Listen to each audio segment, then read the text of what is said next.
Malamig na ang kare-kare na nakahain sa mesa. Ang usok na kanina ay sumasayaw sa ibabaw ng mainit na sabaw ay naglaho na katulad ng pag-asang unti-unting namamatay sa puso ni Luz Viminda. Nakaupo siya ng tuwid sa kabisera. Ang kanyang mga mata ay nakapako sa bakanteng silya sa kanyang harapan. May nakapatong doon na isang maliit na larawan, ang litrato ng isang sanggol na hindi man lang umabot ng 1 taon. 10 taon na ang nakalilipas mula nang mawala si Angel, ang kaisa-isa nilang anak. Ngunit para kay Luz, tila kahapon lang nangyari ang lahat. Ang bawat sulok ng malaking bahay na ito sa Dumaguete ay may bahid ng pangungulila. Inayos ni Luz ang pagkakalagay ng mga kubyertos. Pinilit niyang pakalmahin ang nanginginig niyang mga kamay. Espesyal ang araw na ito. Ito ang araw ng kamatayan ng kanyang anak. Nagluto siya ng paborito ni Edgardo, umaasang kahit paano.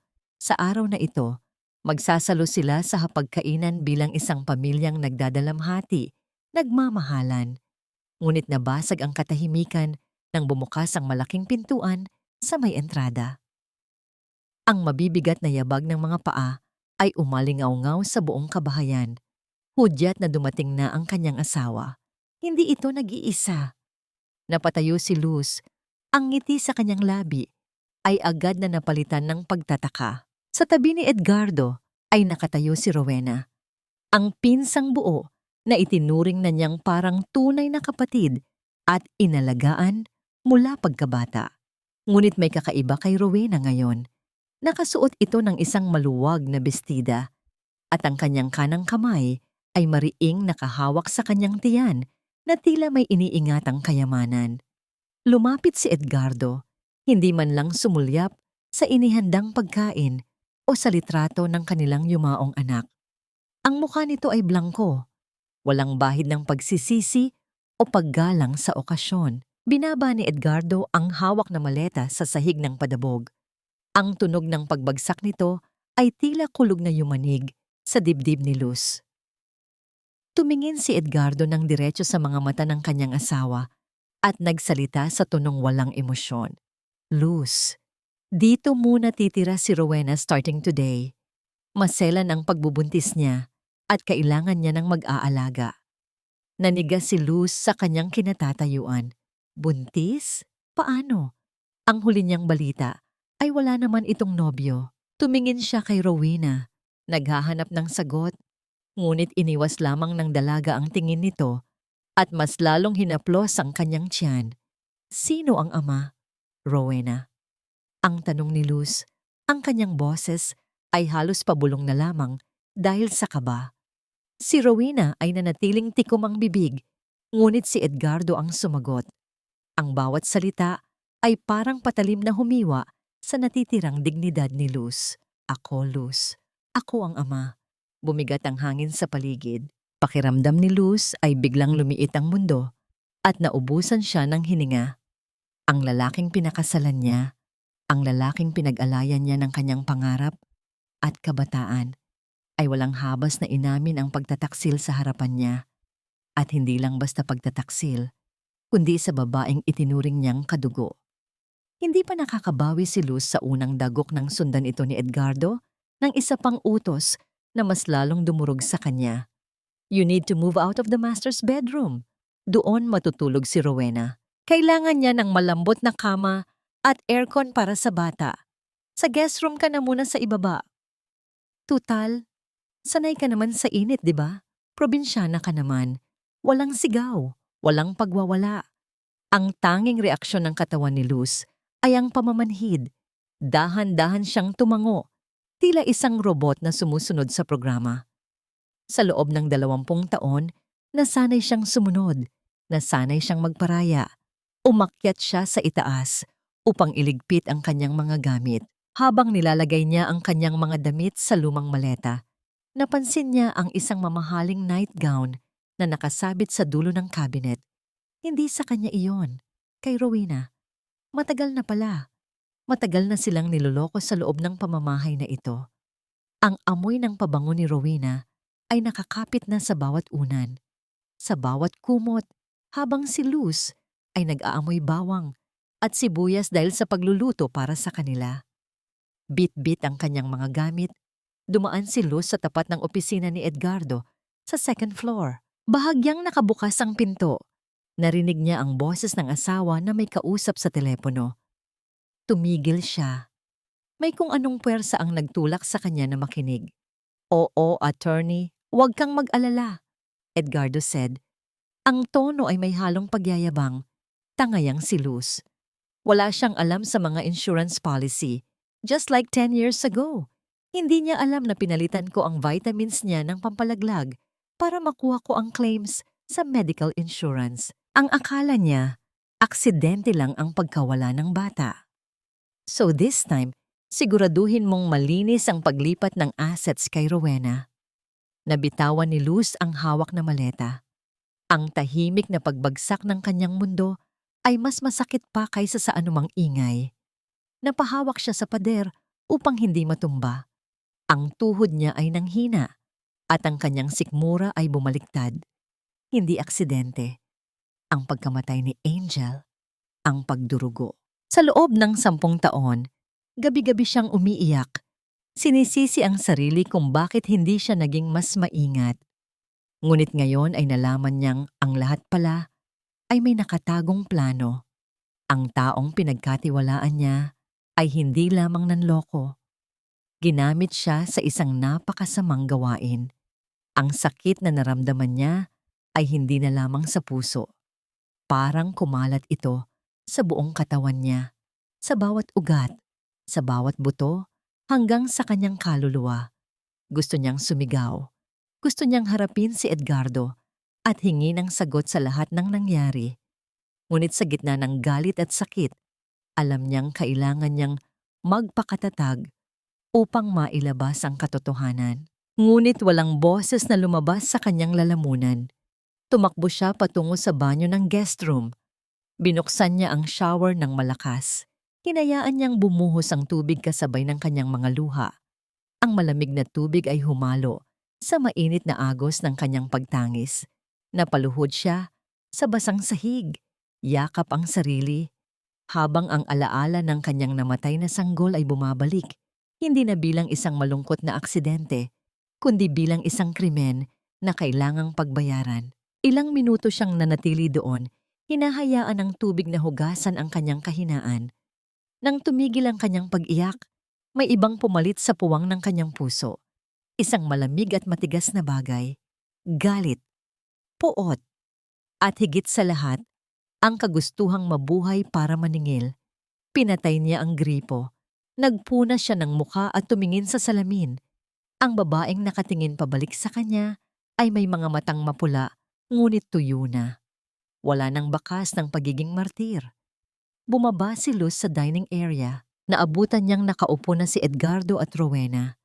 Kinakain nila ang kare-kare na iniluto niya para sana sa alaala ni Angel. Nagtatawanan sila. Tila walang pamilyang winasak. Tila walang batang pinatay. "Oh, Luz, nandyan ka na pala," sabi ni Rowena habang sumusubo. Wala man lang bahid ng hiya. "Pahingi naman ng prutas. Naglilihi ako sa mansanas eh." Tinitigan ni Luz ang dalawa. Naglakad siya palapit sa mesa. Dahan-dahan niyang kinuha ang matalim na kutsilyo sa fruit platter. Kumislap ang talim nito sa ilaw ng chandelier. Natigilan si Edgardo. Napahinto si Rowena sa pagnguya. Ang kanyang mga mata ay lumaki sa takot habang nakatitig sa kutsilyong hawak ni Luz. Ang katahimikan sa hapagkainan ay nakabibingi. Inaabangan nila kung itatarak ni Luz ang patalim sa kanila. Ngunit hindi. Umupo si Luz ng kalmado sa kanyang pwesto. Kumuha siya ng isang pulang mansanas. Sa bawat hiwa ng kutsilyo sa balat ng prutas, naririnig ang tunog ng paglaplap na tila nagbabadya ng panganib. Ang kanyang mga kamay ay matatag, hindi nanginginig. Binalatan niya ang mansanas ng dahan-dahan, paikot, hanggang sa mahubad ang balat nito, katulad ng pagkahubad ng maskara ng mga taong nasa harapan niya. Iniabot ni Luz ang hiniwang mansanas kay Rowena. Ang kanyang boses ay malambot, ngunit may lamig na higit pa sa yelo ng Antarctica. Kumain ka, Rowena. Ubusin mo para sa bata. Ang sumunod na mga araw ay tila isang mabagal na bangungot na ayaw magwakas. Ang dating reyna ng tahanan ay naging anino na lamang na gumagalaw sa gilid ng mga silid habang si Rowena ang siya nang nagpapatakbo sa bawat sulok ng bahay. Ang amoy ng nilulutong sinangag at tuyo ni Luz tuwing umaga ay napalitan na ng matapang na pabango ni Rowena na nanunuot hanggang sa kusina. Nagsimula na ang kalbaryo ni Luz hindi sa pamamagitan ng mga sigaw, kundi sa pamamagitan ng maliliit at matatalim na utos. Nakaupo si Rowena sa malambot na sofa sa sala, nakataas ang mga paa sa center table habang hinihimas ang kanyang tiyan na bahagya ng umuumbok. Si Edgardo naman ay abala sa pagbabasa ng dyaryo sa kanyang tabi, tila bulag sa nangyayaring pang-aalipin sa kanyang asawa. Ate Luz, ang tawag ni Rowena. Ang boses ay matamis, ngunit puno ng lason. Pakitimpla naman ako ng gatas. Yung imported na nasa blue na lata, ha? Ayoko ng lasa ng local brand. Nasusuka si baby. Hindi kumibo si Luz. Kinuha niya ang baso at tahimik na nagtimpla. Ang bawat pagkalansing ng kutsara sa baso ay tila pagbibilang ng kanyang pasensya. Inabot niya ito kay Rowena, ngunit sa halip na magpasalamat, tiningnan lamang siya nito, mula ulo hanggang paa, na may halong pandidiri. Masyadong mainit, ate. Gusto mo ba mapaso ang dila ko? Dagdagan mo ng cold water. Bilis. Gusto sanang ibuhos ni Luz ang mainit na gatas sa mukha nito, ngunit pinigilan niya ang kanyang sarili. Nakita niya ang pagtingin ni Edgardo, naghihintay ng anumang pagkakamali para muli siyang insultuhin. Huminga ng malalim si Luz at bumalik sa kusina. Sa ngayon, ang kanyang katahimikan, ang kanyang pinakamatibay na sandata. Nang sumapit ang tanghalian, naiwan si Luz sa kusina. Nakatayo siya sa harap ng lababo, kinakain ang bahaw na kanin at tirang ulam mula kagabi habang naririnig ang tawanan ni Edgardo at Rowena mula sa dining room. Ang tunog ng kanilang saya ay parang mga punyal na tumatarak sa kanyang dibdib. Dati, siya ang katabi ni Edgardo. Dati, siya ang pinagkukwentuhan nito ng mga nangyari sa trabaho. Ngayon, para na lamang siyang multo sa sarili niyang pamamahay. Ang lasa ng malamig na kanin ay humalo sa pait ng kanyang luha, ngunit nilunok niya ito. Kailangan niyang kumain. Kailangan niyang magpalakas. Isang hapon, nagpa siya sina Edgardo at Rowena na lumabas upang mamili ng mga gamit para sa magiging nursery room. Ang dating silid na puno ng mga gamit ni Luz ay unti-unti nang inaalis upang bigyang daan ang anak ng kabit. Nang marinig ni Luz ang pag-ugong ng makina ng sasakyan na papalayo, alam niyang ito na ang pagkakataon. Mabilis ang tibok ng kanyang puso. Pumasok si Luz sa opisina ni Edgardo. Ang silid ay amoy tabako at lumang papel. Nanginginig ang kanyang mga kamay habang binubuksan ang mga drawer ng mahogany na mesa. Alam niyang mapanganib ang kanyang ginagawa.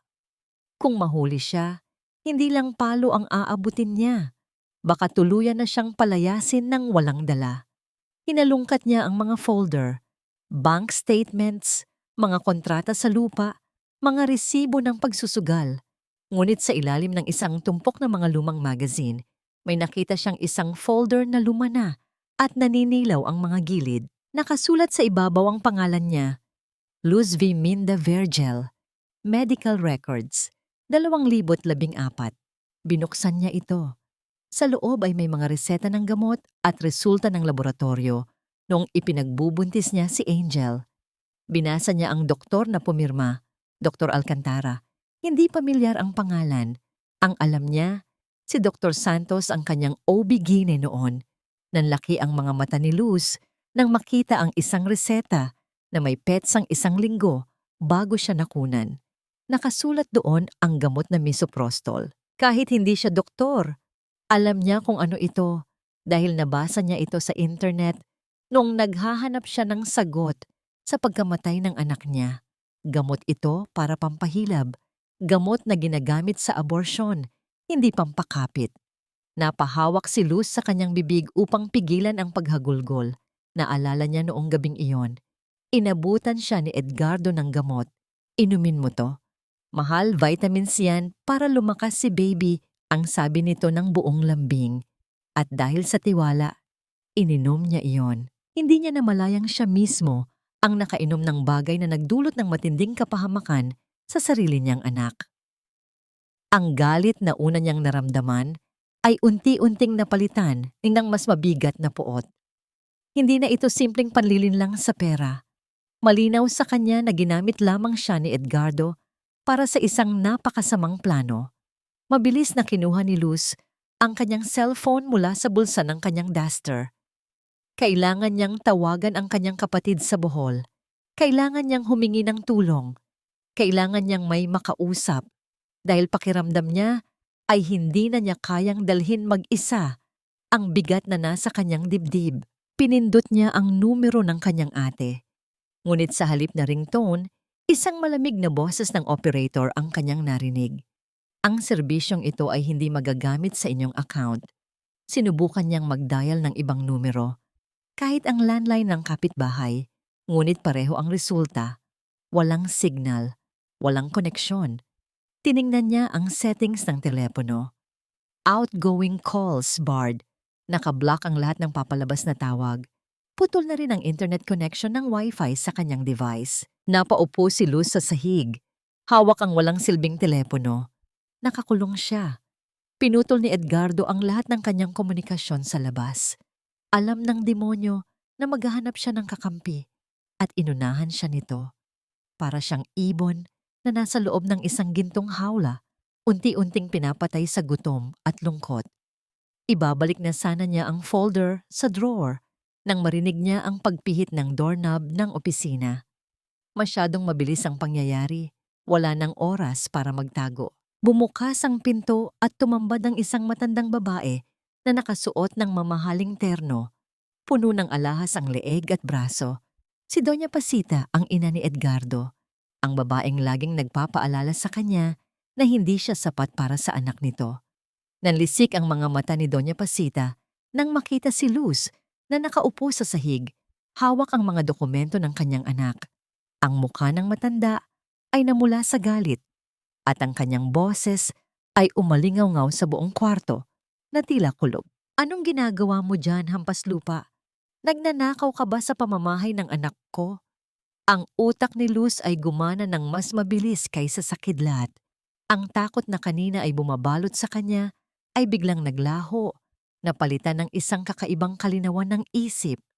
Kung magpapadala siya sa kaba, ito na ang kanyang katapusan. Kailangan niyang mag-isip.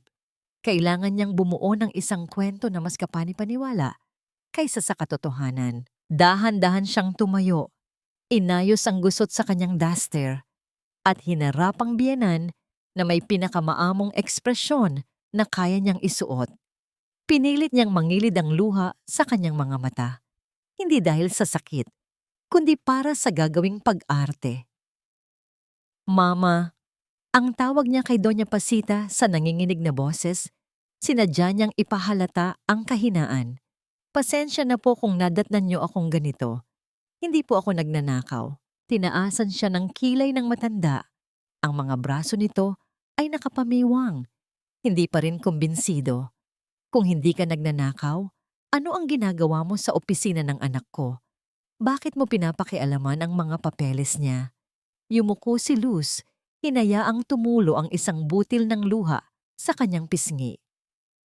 Hinahanap ko lang po sana ang mga titulo ng lupa at ang aming marriage contract. Naisip ko lang pong, baka kailangan ko na itong ihanda. Para saan? Huwag mo sabihing hihiwalayan mo ang anak ko. Sumusobra ka na talaga, Luz Viminda. Matapos kang pakainin at bigyan ng magandang buhay, ganito pa ang igaganti mo? Umiling si Luz. Ang kanyang mga balikat ay nanginginig sa kunwaring pag-iyak. Hindi po, Mama. Hinding-hindi ko po gagawin yon. Ang totoo po, may malubha akong sakit, cancer. Hindi ko pa sinasabi kay Edgardo dahil ayokong mag-alala siya, lalo na ngayon at magkakaanak na sila ni Rowena. Gusto ko lang sana ayusin ang mga papeles para kung sakaling mawala ako, maayos na ang lahat at hindi na sila mahihirapan pa. Natigilan si Doña Pasita. Ang galit sa mukha nito ay dahan-dahang napalitan ng pagkalito at pagkatapos ay isang bakas ng pag-aalala. Ang pinakamahalaga sa matanda ay ang yaman at pangalan ng kanyang pamilya. Ang ideya na maaaring mapunta sa ibang kamay ang mga ari-arian dahil sa isang biglaang pagkamatay ay mas nakakatakot para sa kanya kaysa sa pagtataksil ng sariling anak. Tiningnan niya si Luz mula ulo hanggang paa. Tila sinusuri kung totoo ang sinasabi nito. Namumutla si Luz at malalim ang mga mata. Ang itsura niya ay tugma sa isang taong may dinadalang mabigat na karamdaman. Naniwala ang matanda. Hindi dahil sa awa, kundi dahil sa takot na mawala ang kontrol sa yaman. Huwag kang magsalita ng ganyan, ang sabi ni Doña Pasita. Bumaba na ang tono. Magpagamot ka. Pero huwag na huwag mong babanggitin ito kay Edgardo. Hayaan mo siyang maging masaya. Ang kailangan niya ngayon ay suporta, hindi problema. Opo, Mama. Iyon din po ang gusto ko, sagot ni Luz. Nagtatago ng ngiti sa likod ng kanyang mga palad. Mula sa araw na yon, isang bagong Luz Viminda ang isinilang. Ang babaeng dati ay gumagalaw, na parang anino, ay biglang nagkaroon ng layunin. Ang dating malungkot na muka ay napalitan ng isang maskara ng pagiging martir na ina. Isang mapagmahal na asawa at ate na handang isakripisyo ang lahat para sa bagong pamilya. Nagsimula ang kanyang plano sa kusina. Kung dati ay simpleng pagkain lang ang niluluto niya, ngayon ay nag-research siya ng mga recipe para sa mga buntis. Nagluto siya ng mga pagkaing mayaman sa taba at asukal, mga bagay na alam niyang magpapalaki sa katawan ngunit walang sustansya. Balut, chicharon, lechon kawali, matatamis na kakanin. O Rowena, kainin mo itong ginawa kong biko. Sabi nila, pampaganda raw ito ng kutis ng baby. Ang alok niya isang umaga. Sa una, tuwang-tuwa si Rowena. Sino ba naman ang tatanggi sa masasarap na pagkain? Ngunit pagkalipas ng ilang linggo, nagsimula siyang makaramdam ng pagbabago. Ang kanyang balat na dati ay makinis, ay nagsimulang tubuan ng mga taghiyawat. Ang kanyang damit ay nagsimulang sumikip. Ate, parang tumataba ako masyado. Reklamo ni Rowena isang araw habang nananalamin. Naku, ganyan talaga. Pagbuntis. Manas lang yan, ang sagot ni Luz habang naglalagay ng isa pang kutsarang asukal sa juice ni Rowena. Huwag kang mag-alala. Ang importante ay malusog ang pamangkin ko. Pakiramdam ni Rowena ay nasasakal na siya. Ang dating ate na hindi niya pinapansin ay biglang naging sobrang maalaga. Bawat kilos niya ay binabantayan. Bawat pagkain niya ay sinusubaybayan. Hindi siya makalabas ng bahay dahil laging may dahilan si Luz para manatili siya. Huwag ka nang lumabas. Baka ma-stress ka sa init. Ako na ang bibili ng kailangan mo. Magpahinga ka lang dyan. Hindi makatanggi si Rowena. Paano siya tatanggi sa isang taong sobrang bait sa kanya? Sa harap ni Edgardo, si Luz ang perpektong asawa. Kaya kahit anong reklamo ni Rowena, ay binabaliwala ni Edgardo. You should be thankful, Rowena. Bihira kang makakita ng asawang tulad ni Luz na tanggap ang sitwasyon, kaya umayos ka. Nagsimulang makaramdam ng pagkairita si Edgardo kay Rowena dahil sa pagiging mareklamo nito habang ang paghanga niya sa pagtitiis ni Luz ay tumataas. Si Luz naman, sa bawat ngiting ipinapakita niya sa kanila, ay may katumbas na isang pait na tinatago sa kanyang puso. Ang paghihiganti niya ay hindi marahas. Ito ay mabagal, matamis, at nakamamatay. Isang gabi, habang naghahapunan, abala si Luz sa paghihimay ng isda para kay Rowena. Dahan-dahan, tila sinasadya, nasagin niya ng bahagya ang umbok sa tiyan ng dalaga. Walang lambot, walang init. May naramdaman si Luz na isang kakaibang tigas. Isang tunog na hindi natural ang lumabas sa pagkakabangga ng kanyang siko sa tiyan ni Rowena. Hindi tunog ng laman, kundi parang tunog ng telang kinuskos sa isang bagay na gawa sa goma o bulak. Nagkatinginan sila ni Rowena. Nakita ni Luz ang biglaang pagkasindak sa mga mata nito bago ito mabilis na nakabawi at ngumiti ng pilit.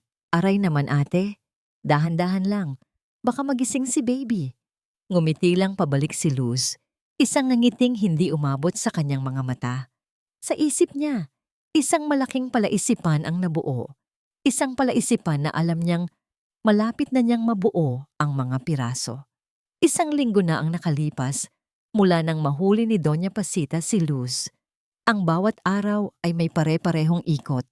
Magluto, maglinis, mag-alaga sa nagrereklamong si Rowena at magtiis sa malamig na pakikitungo ni Edgardo. Ang bahay na dati niyang tinuring na paraiso ay naging isang marangyang kulungan at si Luz ang bilanggo na walang tanikala. Ngunit sa likod ng kanyang maamong mukha, ang plano ay unti-unting nabubuo. Kailangan niyang makalabas. Kailangan niya ng isang kakampi.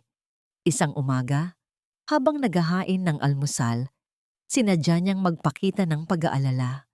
Edgardo? Napansin ko lang parang laging namumutla si Rowena.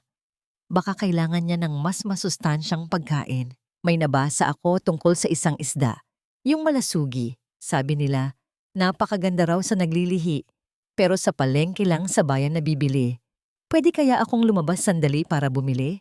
Tiningnan siya ni Edgardo nang may pagdududa, ngunit si Rowena ang agad na sumang-ayon.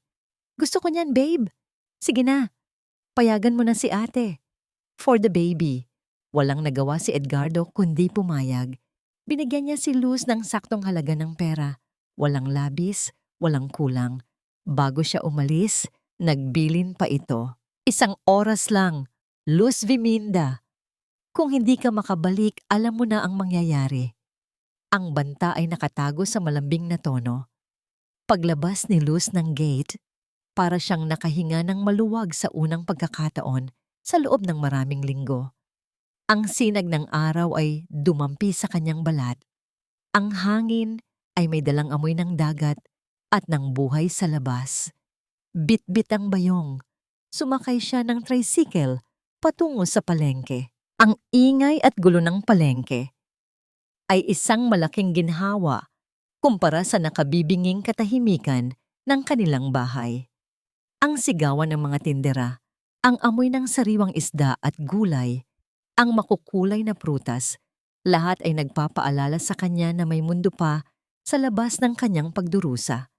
Pinuno niya ang kanyang bayong, isda, gulay, karne. Ang bigat ng kanyang daladalahan ay katulad ng bigat ng kanyang mga problema. Habang naglalakad pabalik, isang tumpok ng mangga ang nahulog mula sa kanyang bayong at gumulong sa maputik na sahig. Napabuntong hininga siya. Nang yumuko siya para damputin ang mga ito, isang pares ng makinis na sapatos nakatad ang huminto sa kanyang harapan. Hayaan mo na. Tutulungan na kita. Isang pamilyar na boses. Isang boses mula sa nakaraan. Nang iangat niya ang kanyang mukha, nakita niya ang isang lalaking matangkad, nakaputing polo at may seryosong mukha. Ngunit ang mga mata nito, ang mga matang yon, ay hindi niya malilimutan. Seryoso, ngunit puno ng kabaitan. Kiko, ang halos pabulong na tanong ni Luz. Ngumiti ang lalaki, isang maliit na ngiti, ngunit sapat na para pagaanin ang mabigat na kapaligiran. Luz Viminda Vergel. Akalain mo nga naman, dito pa tayo sa gitna ng palengke magkikita. Si Francisco Kiko Arandia. Ang kanyang unang pag-ibig noong kolehiyo, bago pa dumating si Edgardo. Ang lalaking minsang nangharana sa kanya sa ilalim ng puno ng mangga. Ngayon, isa na itong kagalang-galang na lalaki, malayo sa payat na binatang kanyang nakilala. Napayuko si Luz, nahihiya sa kanyang itsura. Suot lamang niya ang kanyang pinakalumang duster. Ang kanyang buhok ay nakapusod lang ng basta-basta at ang kanyang mga kamay ay amoy isda. Ikaw pala. kamusta ka na? Ang sabi niya. Pilit na pinapasigla ang boses, okay lang naman. Ikaw kamusta ka? Ang tanong pabalik ni Kiko. Tinitigan siya nito ng may pag-aalala. Ang mga mata nito ay tila nakikita ang mga pasa sa kanyang kaluluwa na hindi nakikita ng iba. Okay lang din, sagot ni Luz.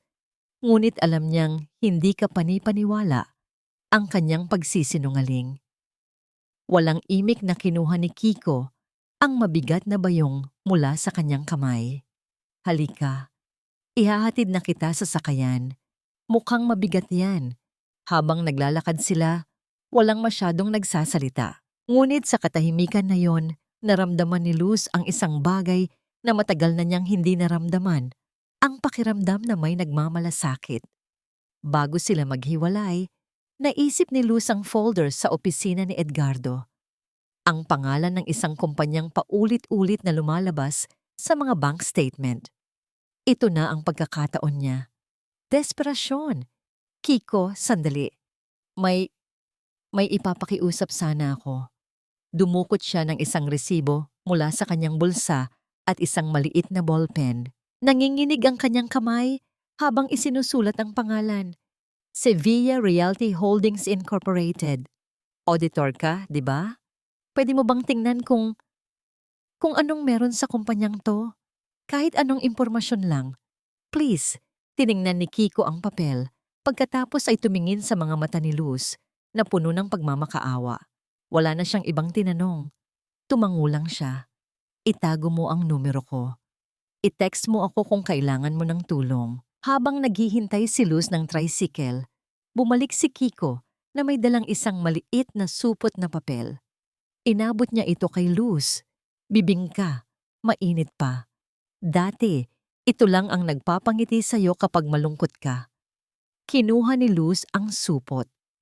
Ang init nito ay gumapang sa kanyang nanlalamig na mga palad.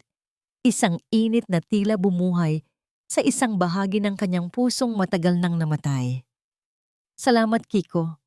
Umuwi si Luz na may dalang isang maliit na butil ng pag-asa. Ang bigat ng kanyang dibdib ay bahagyang gumaan. Meron na siyang kakampi. Ngunit pagbaba niya sa tricycle sa tapat ng kanilang gate, isang masangsang na amoy ng nasusunog na papel ang sumalubong sa kanya. Mula sa bakal na rehas, nakita niya si Edgardo sa likod bahay. May malaking apoy sa isang lumang drum. Isa-isa nitong inihahagis ang mga gamit sa apoy. Lumapit si Luz. Nanlaki ang kanyang mga mata sa nakita. Ang kanyang mga libro ng recipe na minana pa niya sa kanyang lola. Ang kanyang mga lumang backing pans. At ang pinakamasakit sa lahat, ang isang maliit na notebook na may sulat kamay ng kanyang ina, puno ng mga sikretong recipe ng kanilang pamilya. Ang tanging alaala na natitira sa kanya mula sa yumao niyang magulang. Bakit mo ginagawa to, Edgardo? Ang tanong niya. Ang boses ay basag. Tumingin si Edgardo sa kanya. Ang mukha ay walang emosyon. Naglilinis lang ako ng basura, Luz, para may espasyo para sa crib ng anak ko. Itong mga pangarap mong maging panadera, kalimutan mo na. Ang lugar mo ay dito sa bahay. Magsilbi sa pamilya mo. Period. Ang apoy ay lumamon sa huling piraso ng kanyang nakaraan. Ang init ng bibingka sa kanyang kamay ay biglang nanlamig.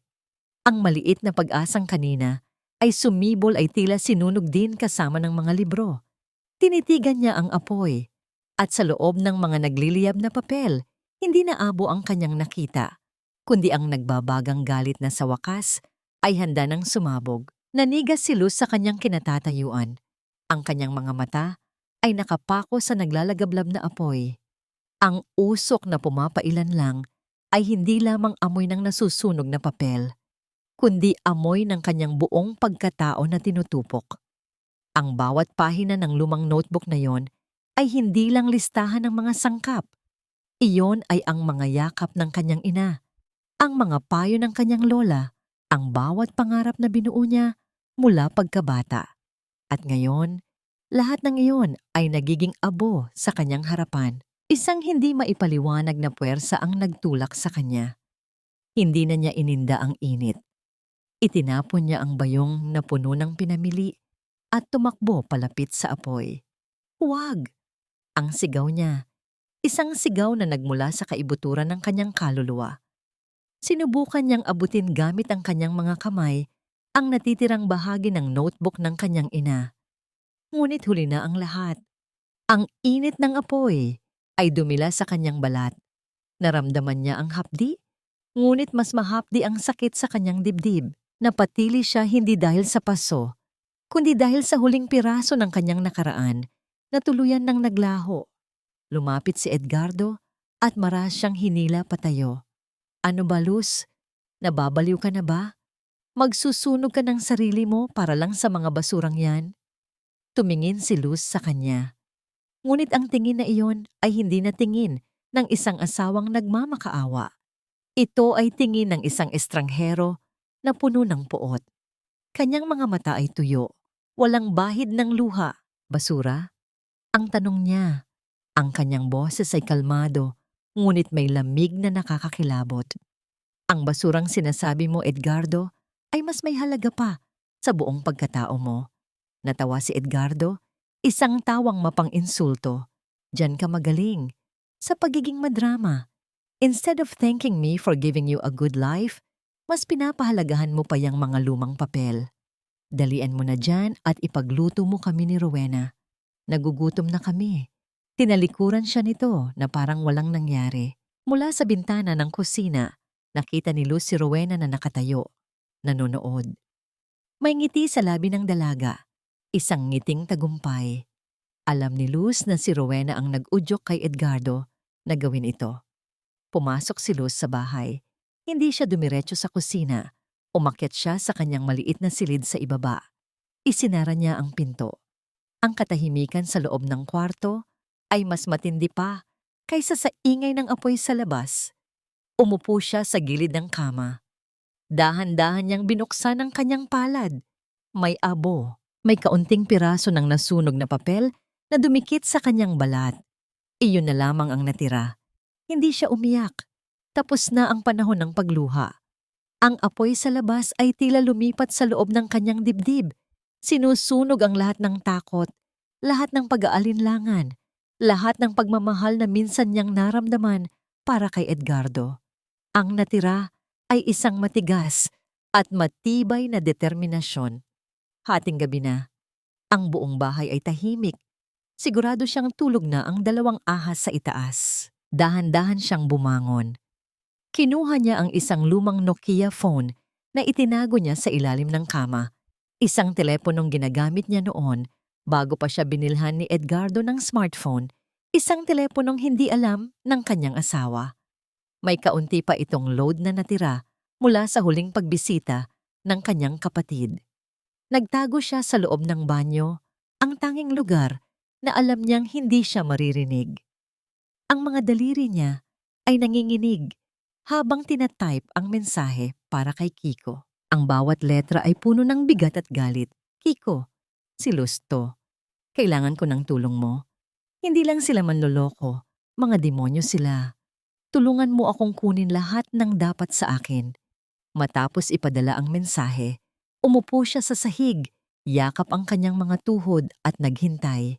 Ilang minuto ang lumipas na parang isang kawalang hanggan. Pagkatapos, umilaw ang screen ng telepono. Isang tugon mula kay Kiko. Alam ko, Luz, matagal na. Ang Sevilla Realty Holdings Incorporated ay isang dummy corporation. Diyan niya itinatago ang perang kinikikil niya mula sa mga government projects.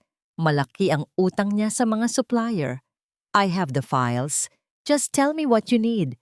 Handa akong tumulong. Napahawak si Luz sa kanyang dibdib.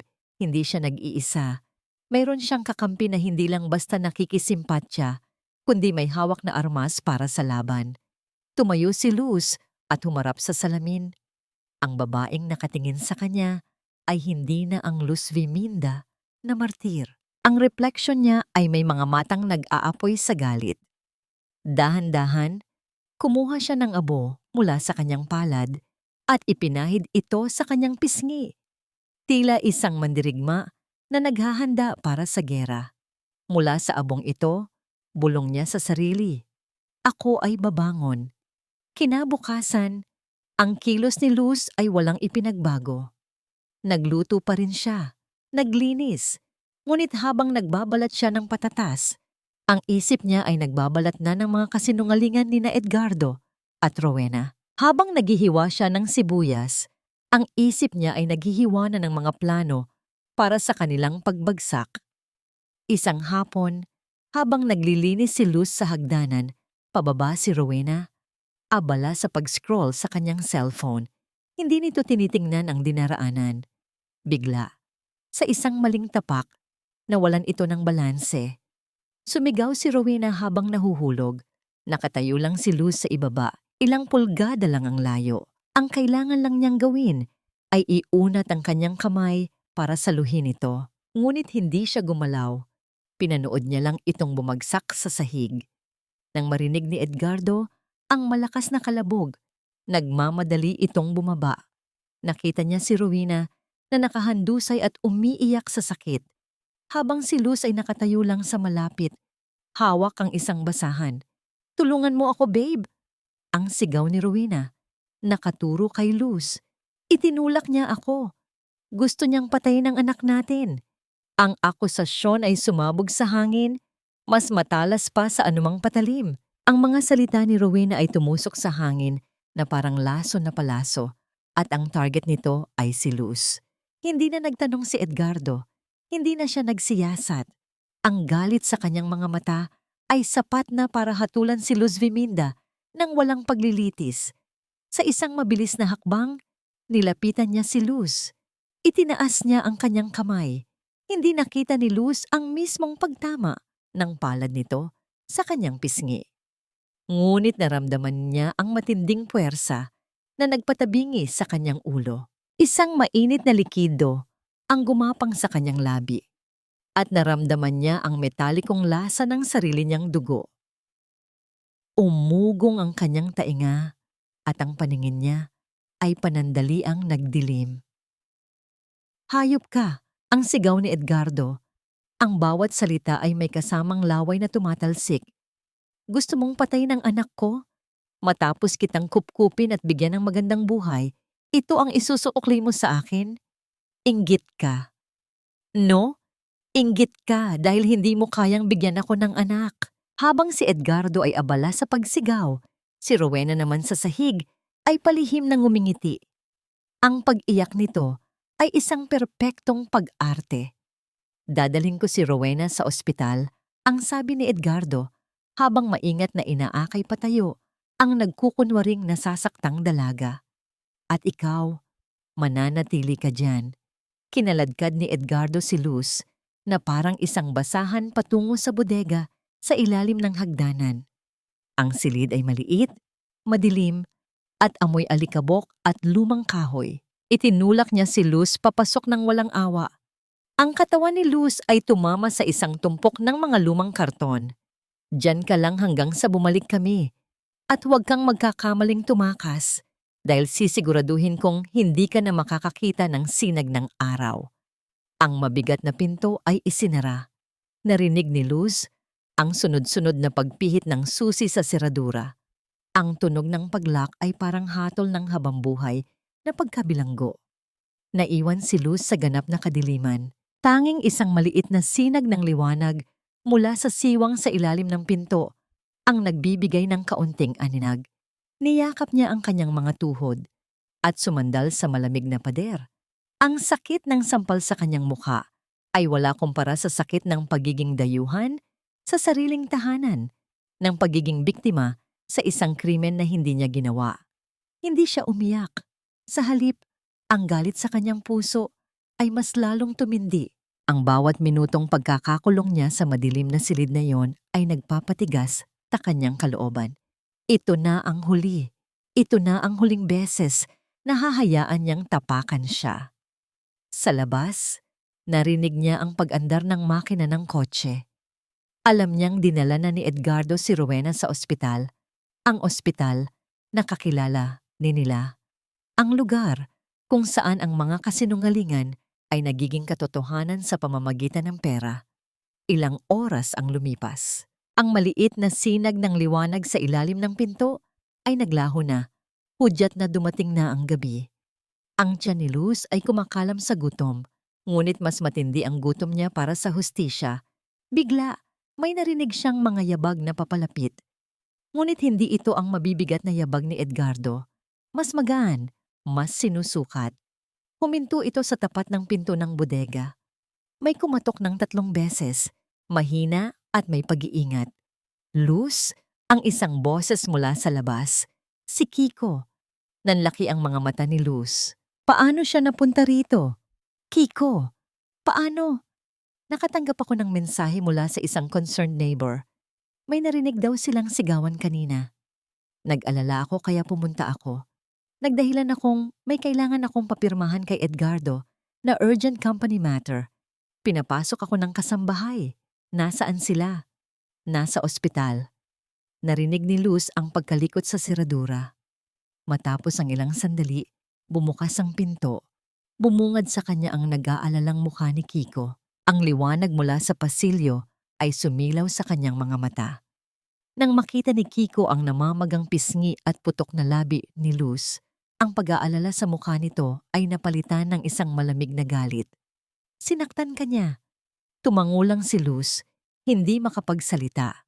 Ang makita ang isang taong tunay na nag-aalala para sa kanya ay mas nagpadurog sa kanyang puso kaysa sa lahat ng pananakit ni Edgardo. Tumayo si Luz, nanginginig ang mga tuhod. Inalalayan siya ni Kiko. Sa pagdampi ng kamay nito sa kanyang braso, naramdaman ni Luz ang isang kakaibang kuryente. Isang pakiramdam ng seguridad na matagal na niyang kinalimutan. Kailangan mo nang umalis dito, Luz. Delikado na para sa'yo. Hindi, sagot ni Luz. Ang kanyang boses ay mahina, ngunit matatag. Hindi ako aalis. Kung aalis ako, sila ang panalo. Dito ako lalaban. Tinitigan siya ni Kiko. Nakita niya ang determinasyon sa mga mata ni Luz. Isang determinasyong hindi na kayang baliin ng kahit sino. Huminga siya ng malalim. Kung ganyan ang desisyon mo, kailangan mo ng mas malakas na armas. May dinukot si Kiko mula sa kanyang briefcase. Isang brown envelope. Huwag kang mag-alala, Luz. Hindi ka nag-iisa sa laban na to. Kinuha ni Luz ang envelope. Ano to? Buksan mo. Nanginginig ang mga kamay ni Luz habang binubuksan ang envelope. Sa loob, may mga printout ng mga litrato at dokumento. Ang mga litrato ay kuha mula sa isang social media account. Mga larawan ni Rowena na nakasuot ng bikini sa isang beach resort kasama ang isang lalaki. Flat na flat ang tiyan nito. Ang petsa sa post ay noong 1 buwan lang. Mayroon ding mga kopya ng mga online purchase receipts. Sunod-sunod na order ng premium silicone pregnant belly mula sa isang online shop sa ibang bansa. Bawat buwan, iba't ibang sukat. Napatingin si Luz kay Kiko, hindi makapaniwala sa kanyang nakikita. Nagduda na ako noong una mo palang sinabi. Kaya ipinahanap ko ang background niya. Ang lahat ng ito, ang pagbubuntis niya, ay isang malaking kasinungalingan. Hinawakan ni Kiko ang kamay ni Luz. Ang kanyang hawak ay mahigpit at puno ng suporta. Luz, itago mo to. Gamitin mo to sa tamang panahon. At tandaan mo, hindi kita iiwan dito. Sa sandaling iyon, sa loob ng madilim at mabahong bodega, isang maliit na apoy ng pag-asa ang muling nagliyab sa puso ni Luz Biminda. Mas maliwanag, mas matatag. Isang apoy na hindi na kayang patayin ng kahit sino. Bago umalis si Kiko, nag-iwan ito ng isang payo. Ang pinakamalaking takot ng isang sinungaling ay ang mabunyag. Gamitin mo yan laban sa kanila. At iyon mismo ang ginawa ni Luz. Ang brown envelope na naglalaman ng katotohanan ay nakatago na ngayon sa ilalim ng kanyang kama. Isang bombang naghihintay ng tamang oras para sumabog. Kinabukasan, bumalik sina Edgardo at Rowena mula sa ospital. Si Rowena ay nakaupo sa wheelchair na parabang napilayan ng husto. Ang kanyang mukha ay puno ng pag-aalala, ngunit alam ni Luz na ito ay isa na namang pag-arte. Ayon sa doktor na binayaran nila, muntik ng makunan si Rowena Dahil sa matinding stress at pagkabagok, hindi pinalabas si Luz sa bodega hanggang kinahapunan. Gutom at pagod, ngunit ang kanyang isip ay alerto. Paglabas niya, sa halip na magalit o manahimik, isang bagong estratehiya ang kanyang ginamit. Nilapitan niya si Rowena na nakaupo sa sala at lumuhod sa harapan nito. "Rowena, patawarin mo ako," ang sabi niya. Ang kanyang boses ay puno ng pagsisisi na kayang linlangin kahit ang pinakamagaling na aktor. "Hindi ko sinasadya ang nangyari. Masyado lang akong nag-aalala para sa'yo at sa bata. Bilang kaparusahan sa sarili ko at para masigurong magiging ligtas kayo, gagawin ko ang lahat para alagaan ka." Gulat na napatingin sina Edgardo at Rowena. Hindi nila inaasahan ang ganitong reaksyon. Inaasahan nila ang pagwawala, ang pag-iyak. Ngunit ang pagpapakumbaba ni Luz ay mas nakakagambala. "Mabuti kung ganyan," ang sabi ni Edgardo na may halong pagmamalaki. "Matuto kang lumugar." Simula sa araw na yon, ang pag-aalaga ni Luz kay Rowena ay naging 10 beses na mas matindi. Kung dati ay nagluluto lang siya, ngayon ay siya na mismo ang nagpapakain kay Rowena sa bibig. Kung dati ay tinitimplahan niya lang ito ng gatas, ngayon ay hinahaplos pa niya ang likod nito pagkatapos. Ngunit sa likod ng bawat pag-aalaga ay may nakatagong lason. Isang hapon, habang nagpapahinga si Rowena sa sala, pumasok si Luz na may dalang isang tasa ng mainit na tsa. "Rowena, inumin mo itong herbal tea. Galing pa ito sa probinsya sa isang kilalang manghihilot," sabi niya. Napakabisa raw nito para pampakapit ng bata. Tinitigan ni Rowena ang maitim na likido, amoy lupa at mapait na dahon. "Ayoko niyan, ate. Ang baho." "Naku, kailangan mo yan," sabi ng manghihilot. "Kung hindi iinumin, baka raw mahahanginan ng bata. Baka daw maging kulay ube paglabas." Ang mga pamahiin ay walang basihan, ngunit para sa isang taong may itinatagong kasinungalingan, ang mga ito ay sapat na para magtanim ng takot. Walang nagawa si Rowena kundi inumin ang mapait na tsaa habang nakatingin si Luz. Ngunit ang pinakamatinding takot ni Rowena ay dumating kinabukasan. Pumasok si Luz sa silid nito, kasama ang isang matandang babae na nakasuot ng barot saya. May daladalang maliit na bayong na puno ng mga dahon at langis. "Rowena, ito si Nanay Puring," ang sabi ni Luz na may malawak na ngiti. Siya ang pinakamagaling na hilot sa buong Negros. Titingnan niya kung nasa tamang posisyon si baby. Namutla si Rowena. Isang hilot. Ang isang hilot ay hindi basta-basta naniniwala sa sabi-sabi. Ang kanilang mga kamay ay may sariling mata. Malalaman at malalaman nito na walang batang kinakapa sa loob ng kanyang sinapupunan. "Naku, hindi na kailangan, ate. Kakagaling ko lang sa doktor. Okay naman daw kami. Anong hindi kailangan?" Ang sabat ni Edgardo, "Nakadarating lang. Para makasiguro tayo. Sige na, Nanay Puring. Gawin niyo na po ang dapat gawin." Lumapit ang matanda kay Rowena. Ang kanyang mga kamay ay naglalangis na. "Hija, iangat mo ang iyong bestida. Hahaplusin ko lang ang iyong tiyan." Nataranta si Rowena. Pinigilan niya ang kamay ng matanda. "Huwag po. Bawal po, sabi ng doktor. Maselan daw po ang pagbubuntis ko. Baka makunan ako." Ang kanyang reaksyon ay sobrang sobra. Ang kanyang pag-aalala ay hindi na mukhang natural, kundi pag-iwas. Napakunot ang noo ni Edgardo. Bakit ganito na lang ang takot niya sa isang simpleng hilot? Habang nagkakagulo sila, si Luz ay tahimik lang na nakatayo sa isang sulok, umiinom ng tsa. Ang kanyang mukha ay nagpapakita ng pag-aalala, ngunit sa loob-loob niya, siya ay nagagalak. Ang laro ay nagsisimula pa lamang.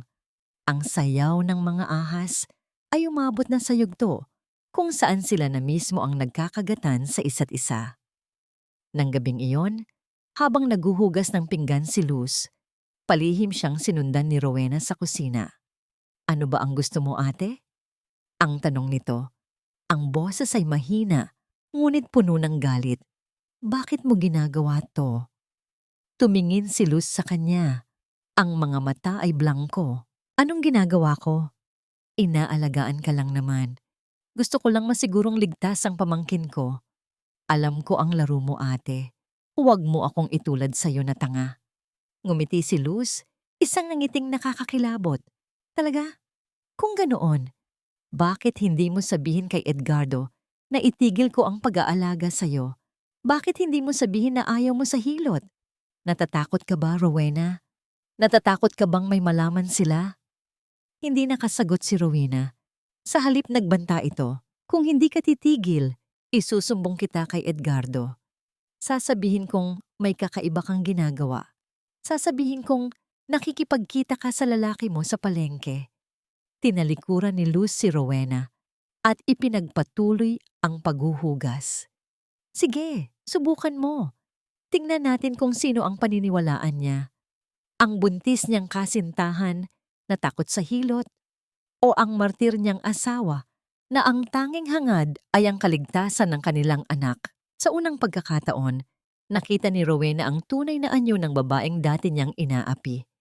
Sa likod ng maamong tupa ay isang lobo na naghihintay lang ng tamang pagkakataon para manila. Ang banta ni Rowena ay tila isang anino na sumusunod kay Luz sa bawat sulok ng bahay. Ang pag-aalaga ni Luz ay nagpatuloy, ngunit ang bawat galaw ay may mas malalim na kahulugan.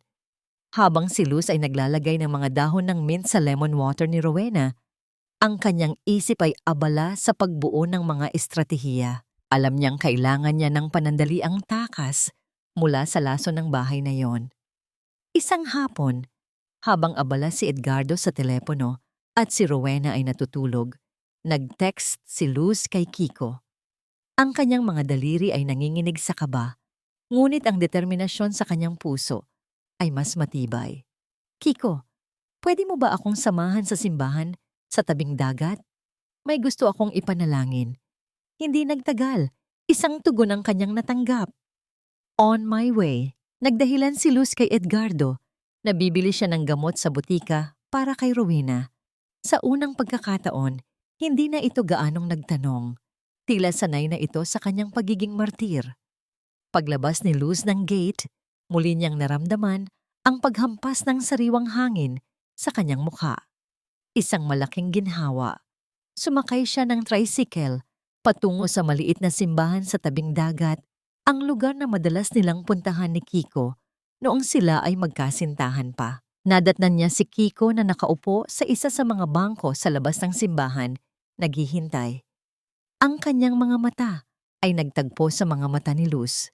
Sa pagitan ng kanilang mga tingin, walang salitang binigkas, ngunit ang lahat ay naunawaan. Ang pagod sa mukha ni Luz, ang lungkot sa kanyang mga mata, ang bigat ng mundo na kanyang dinadala. Naupo si Luz sa tabi ni Kiko. Walang masakit na tanong, walang pilit na pag-uusap. Ang tanging naririnig ay ang banayad na simoy ng hangin mula sa dagat at ang ingay ng mga alon na humahampas sa dalampasigan. Ang katahimikan na yon ay mas naging mabisang gamot kaysa sa anumang salita. Kinuha ni Kiko ang isang maliit na brown envelope mula sa kanyang folder at dahan-dahang inilapag sa bangko sa pagitan nila. May nakita ako, Luz. Buksan mo. Nanginginig ang mga kamay ni Luz habang binubuksan ang envelope. Sa loob, may mga litrato. Mga litrato ni Rowena na nakikipaghalikan sa isang lalaki sa isang bar. Ang lalaking yun ay hindi si Edgardo. Ito ang gintong balahibo sa kanyang pakpak. Si Dr. Morales, ang doktor na umiintindi kay Rowena at nagpapalsipikan ng kanyang medical records. Mayroon ding mga bank statements na nagpapakita ng malalaking halaga ng pera na inilipat mula sa account ni Edgardo patungo sa account ni Dr. Morales at pagkatapos ay sa account ni Rowena. Ang pagtataksil ay doble. Hindi lang si Edgardo ang niloloko ni Rowena. Niloloko din nito si Edgardo kasama ang mismong doktor na ginagamit nila para sa kasinungalingan ng pagbubuntis. Ang galit ni Luz ay hindi na lamang para sa kanyang sarili, kundi pati na rin sa pagiging bulag ni Edgardo. Isang bulag na sinadya niya para sa sariling interes. Napahawak si Luz sa kanyang bibig. Pinipigilan ang pagluha. Ngunit ang sakit ay masyado nang matindi para pigilin. Dumaloy ang luha sa kanyang mga pisngi. Hindi dahil sa pagkatalo, kundi dahil sa pagkabigo sa buong mundo. Tinitigan siya ni Kiko. Hindi niya ito inalo sa pamamagitan ng salita. Sa halip, dahan-dahan niyang iginalaw ang kanyang kamay at inilagay sa likod ng ulo ni Luz. Inihilig ang ulo nito sa kanyang balikat. Umiyak ka lang, Luz. Hindi mo kailangan maging matapang sa harap ko. Ang bawat patak ng luha ni Luz ay bumaba sa kanyang pisngi, dumampi sa tela ng polo ni Kiko. Naramdaman niya ang init ng katawan nito, ang matatag na balikat na nagsisilbing kanlungan. Ang kanyang kamay ay nanginginig habang hinawakan ang kamay ni Kiko. Tila humahawak sa isang tangkay ng pag-asa sa gitna ng unos. Ang amoy ng malinis na labada sa polo ni Kiko ay nagpaalala sa kanya ng mga araw na simple pa ang lahat, noong hindi pa nauugnay ang pag-ibig sa kasinungalingan at pagtataksil. Ilang sandali silang nanatili sa ganoong posisyon. Ang mga luha ni Luz ay unti-unting huminto, hindi dahil sa natuyo, kundi dahil sa naramdaman niyang kapayapaan. Sa balikat ni Kiko, hindi siya ang martir na asawa. Hindi siya ang babaeng binubugbog at inaapi. Siya ay si Luz Viminda lamang, isang tao na may karapatang maging mahina, may karapatang umasa, at may karapatang maging masaya. Nabalik ang diwa ni Luz nang magsalita si Kiko. Gusto mo bang maging panadera, di ba? Tumingin si Luz kay Kiko, nagulat sa tanong. Iyon ang pangarap ko dati, pero sinunog na ni Edgardo ang lahat. Hindi pa huli ang lahat, Luz. Tutulungan kitang makuha muli ang pangarap mo. At hindi lang yon, tutulungan kitang kunin ang lahat ng dapat sayo. Naramdaman ni Luz ang pag-asa na gumapang sa kanyang dibdib. Isang matamis na pangako na bumuhay sa kanyang kaluluwa. Nang paalis na sila, nagbigay si Kiko ng huling abiso. Ingat ka, Luz. May narinig akong balita sa kapitbahay kanina na parang hindi maganda ang pakiramdam ni Doña Pasita. Parang sinisikmura daw. Umuwi si Luz na may halo-halong damdamin. May pag-asa sa kanyang puso, ngunit may kaba sa kanyang dibdib. Pumasok siya sa bahay ng tahimik. Gabi na. Ang dilim ay bumabalot sa bawat sulok. Nang makarating siya sa sala, isang malamig na simoy ng hangin ang sumalubong sa kanya. Nakita niya ang isang figura na nakahandusay sa sahig. Si Doña Pasita. Ang kanyang mga kamay ay nanginginig habang papalapit. Ang matanda ay namumutla at ang kanyang hininga ay mahina na. Sa tabi nito, may isang maliit na botelya ng gamot sa puso na nakakalat malayo sa abot ng kamay nito. At sa di kalayuan, nakaupo si Rowena sa sofa, nakataas ang isang paa sa center table, abala sa pagpipintura ng kanyang mga kuko. Ang kanyang mukha ay walang emosyon, walang bakas ng pag-aalala. Ang kanyang mga mata ay nanatiling nakapako sa kanyang mga daliri na may pulang kulay ng dugo. Ang tanawin sa sala ay tila isang lason na bumalot sa kaluluwa ni Luz. Nakahandusay si Doña Pasita sa sahig. Ang kanyang mukha ay namumutla na parang papel, habang ang mga mata ni Rowena ay walang pakialam na nakapako sa kanyang mga kuko. Sa sandaling iyon, ang huling bahagi ng pagmamalasakit na nararamdaman ni Luz para kay Rowena ay tuluyan nang namatay. Hindi ito tao. Ito ay isang halimaw na nakabalat kayo. Walang pag-aalinlangan, lumuhod si Luz sa tabi ni Doña Pasita. Ang kanyang mga kamay ay nanginginig habang hinahaplos ang pulso ng matanda. Napakahina ng tibok nito. Mabilis niyang kinuha ang botelya ng gamot sa puso na nakakalat sa sahig, ngunit halos wala ng laman. Mama! Ang tawag niya. Ang boses ay puno ng pag-aalala. Tumingin siya kay Rowena na ngayon ay lumingon na sa kanya. Ang kanyang mukha ay puno ng pagkairita. Bakit ka sumisigaw, ate? Istorbo ka. Rowena, si Mama. Kailangan natin siyang dalhin sa ospital. Tumayo si Rowena, naglakad patungo sa salamin at sinuri ang kanyang mga kuko. Ayoko. Baka ma-stress ako. At saka, hindi naman ako ang may responsibilidad sa kanya. Anak niya ang dapat mag-alala. Teka, nasaan ba si Edgardo?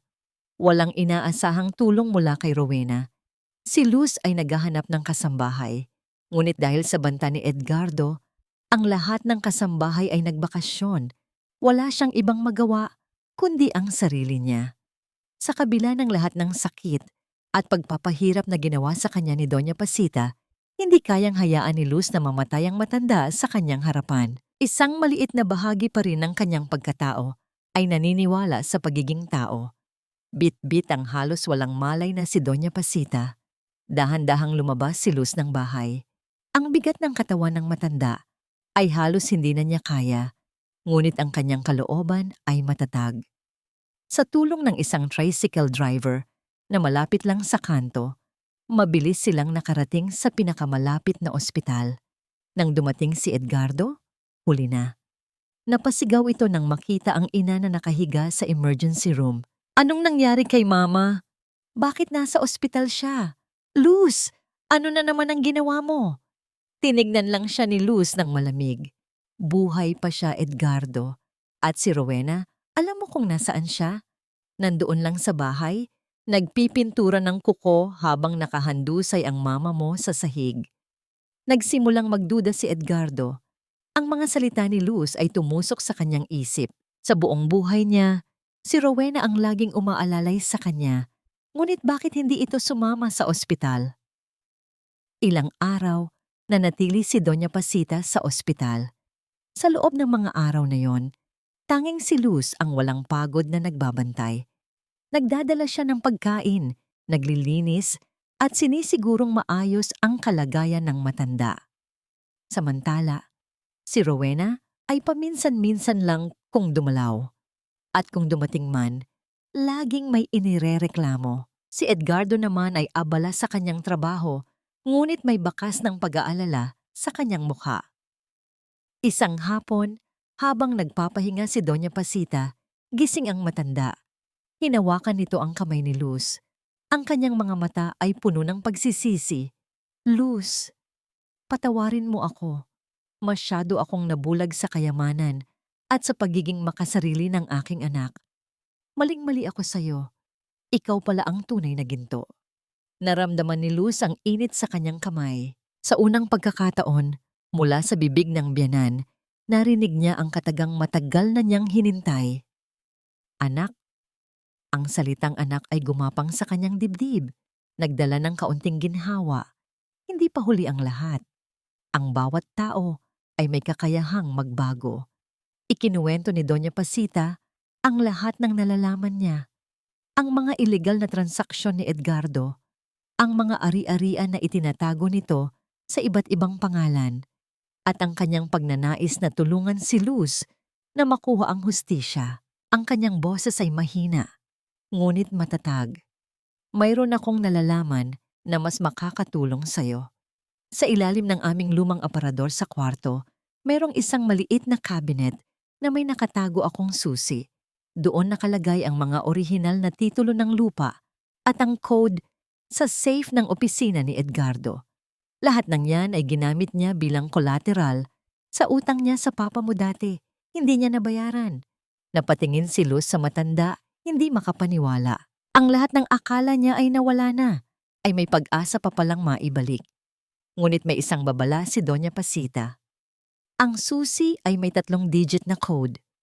Kung hindi ito tama, maglalak ng 24 na oras. Kailangan mong mag-ingat. Kinabukasan, lumabas na ng ospital si Doña Pasita. Si Luz ang naghatid sa kanya pauwi. Sa labas ng gate, dumating si Edgardo. Mama, umuwi ka na. Nandito na si Rowena para alagaan ka. Ngumiti si Doña Pasita, ngunit isang ngiting puno ng pait. Hindi na anak, gusto kong manatili rito kay Luz. Mas tahimik, mas maganda ang hangin. Nagulat si Edgardo. Hindi niya inaasahan ang pagtanggi ng kanyang ina. Pumasok si Luz sa bahay, kasama si Doña Pasita. Si Rowena ay nasa sala, may inirereklamo sa telepono. Nang makita niya si Doña Pasita, tinaasan lamang niya ito ng kilay. Hindi mo ba kinumusta ang mama mo, Rowena? Ang tanong ni Luz, ang kanyang boses ay kalmado ngunit may pahiwatig. Ang totoo niyan, ate, hindi na ako sanay mag-alaga ng matanda. Baka ma-stress ako at makaapekto sa baby. Ang sagot ni Rowena, walang bahid ng hiya. Tumingin si Luz sa kanyang biyenan. Nakita niya ang sakit sa mga mata ni Doña Pasita. Sa sandaling iyon, alam ni Luz na tuluyan nang nagbago ang panig ng matanda. Ang kanilang mga kaaway ay nagiging magkaaway. Nang gabing iyon, matapos masigurong tulog na ang lahat, dahan-dahang bumangon si Luz mula sa kanyang higaan. Kinuha niya ang sulo ng kanyang telepono at sinimulang hanapin ang lumang aparador sa kwarto ni Doña Pasita. Hinaplos niya ang bawat sulok, naghahanap ng anumang senyales. Sa likod ng isang lumang drawing, natuklasan niya ang isang maliit na keyhole na halos hindi na makita. Pinindot niya ang code na ibinigay ni Doña Pasita. Isang malambot na tunog ng pagpihit ng mekanismo ang lumabas. Dahan-dahan, bumukas ang maliit na pinto. Ang laman ng cabinet ay hindi lang pera. Mayroon doon isang tumpok ng mga dilaw na papel, mga orihinal na titulo ng lupa, mga kontrata, at ang pinakamahalaga sa lahat, isang maliit na papel na may nakasulat na password ng isang bank account at ang isang code ng safe sa opisina ni Edgardo. Ang kanyang mga mata ay nanlaki nang makita ang pangalan sa lahat ng titulo ng lupa at kontrata. Luz Viminda Amihan Vergel. Lahat ng ito ay nakapangalan sa kanya. Ang lahat ng lupain, lahat ng ari-arian. Hindi na pala niya kailangan ang kasinungalingan ni Edgardo. Hindi na niya kailangan ang awa ng sinuman. Ang lahat ng ito ay pag-aari niya. Ang pagbunyag ni Doña Pasita sa nakatagong susi at ang pagtuklas ni Luz sa mga titulo ng lupa na nakapangalan sa kanya ay tila isang balyena ng ilaw sa dilim. Hindi na siya nagtatago. Hindi na siya nangangapa. Hawak na niya ang buong katotohanan. Ngunit bago niya ito ihagis sa mga halimaw, kailangan niyang planuhin ang bawat galaw. Isang linggo pagkatapos ng pangyayari kay Doña Pasita, umuwi si Edgardo na may dalang mga imbitasyon. Ang kanyang mukha ay puno ng pagmamayabang. Luz, tingnan mo. Anniversary ng kumpanya. 25 taon. Magiging grand ito. Kinuha ni Luz ang imbitasyon. Ang gintong palamuti at mga eleganteng letra ay tila bumubulong ng kaplastikan. Alam niya ang tunay na layunin ng pagdiriwang na ito. Ito ang gabi kung saan ipapakilala ni Edgardo si Rowena bilang bagong misis at tuluyang babasagin ang kanyang pagkatao. Naglagay si Edgardo ng isang folder sa mesa. Dito, Luz. Pirmahan mo na lang, divorce papers, para matapos na ang lahat. Bigyan na lang kita ng kaunting pera for your trouble. Tiningnan ni Luz ang papeles. Ang kanyang pangalan ay nakasulat doon. Ang kanyang pag-aasawa ay opisyal ng magwawakas.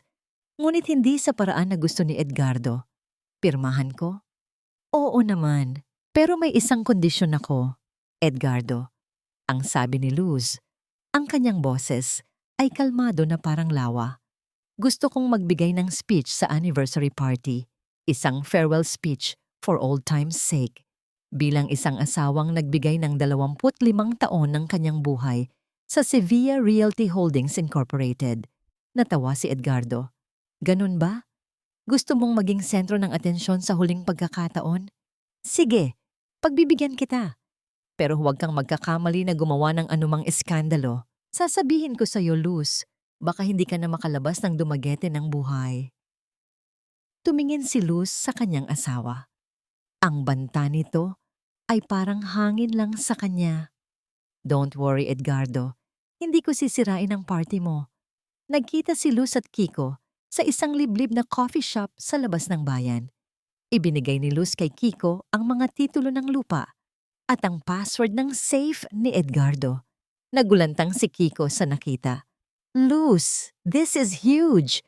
Kung totoo ito, ikaw ang may-ari ng lahat. Salamat sa papa ko.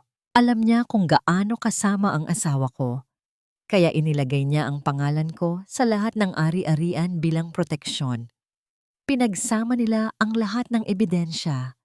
Ang mga litrato ni Rowena na flat ang tiyan, ang mga resibo ng silicone belly, ang mga bank statement na nagpapakita ng ilegal na transaksyon ni Edgardo.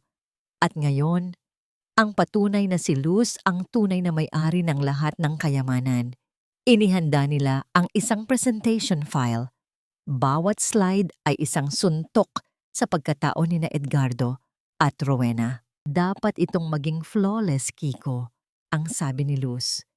Walang pwedeng pumalya. Habang nagplano sila, naramdaman ni Luz ang isang kakaibang ginhawa sa piling ni Kiko. Walang paghuhusga, walang pagdududa, tanging suporta at pagmamalasakit. Ang bawat sandali sa tabi niya ay tila isang hininga ng kalayaan. Dumating ang gabi ng party. Ang malaking ballroom ng isang high-end hotel ay napuno ng mga kilalang personalidad sa Dumaguete. Nandoon ang mga business partners, politiko, at mga kaibigan ng pamilya. Si Edgardo ay nakatayo sa tabi ni Rowena na nakasuot ng isang mamahaling evening gown. Ang kanyang peking tiyan ay garapal na inilantad. Ang kanyang nakangiti ay puno ng pagmamayabang. Si Luz ay nasa isang silid sa likod ng ballroom. Hawak niya ang isang pulang evening gown. Ang parehong pulang gown na ipinagbawal ni Edgardo na suotin niya dahil masyadong garapal at nakakahiya.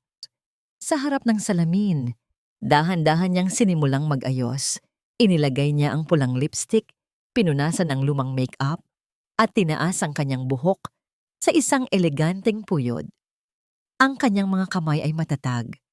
Ang kanyang mga mata ay nagliliyab. Tinitigan niya ang kanyang refleksyon.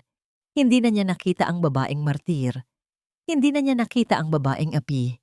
Nakita niya ang isang babaeng handang lumaban. Welcome back, Luz Viminda, bulong niya sa salamin. Nang oras na para sa kanyang farewell speech, dahan-dahang lumabas si Luz. Sa kanyang paglalakad patungo sa stage, narinig niya ang mga bulong ng mga tao. Ang ilan ay nagulat. Ang ilan ay nagtaka. Ang ilan ay naramdaman ang pagbabago sa aura niya. Si Edgardo, na nakatayo sa entablado, ay nagulat nang makita si Luz na nakasuot ng pulang gown. Ang kanyang muka ay namutla, ngunit mabilis itong bumalik sa kanyang maskara. Rowena, mayroon kang bagong plano? Ang tanong niya. Ang kanyang boses ay mahina. Hindi ka ba natatakot na baka may mangyari sa'yo? Ngumiti si Rowena, ngunit ang kanyang mga mata ay nanlisik. Ate, huwag mo akong subukan. Mayroon din akong mga alas. Alam ni Luz na may itinatago si Rowena. Ang babaeng iyon ay hindi basta-basta susuko, ngunit handa na siya. Ngunit bago pa man niya marating ang entablado, isang mensahe ang umilaw sa kanyang telepono mula kay Kiko. Ang mensahe ay maikli at puno ng pag-aalala.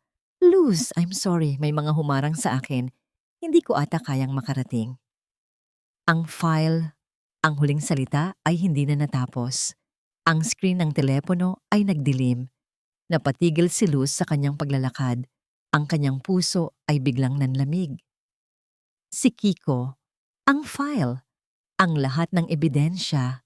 Ang mga mata ni Edgardo at Rowena ay nakatingin sa kanya, puno ng pagtataka. Ang kanyang mukha ay nagpakita ng isang kakaibang ekspresyon, takot at galit na pinaghalo. Ang spotlight ay nakatutok sa kanya.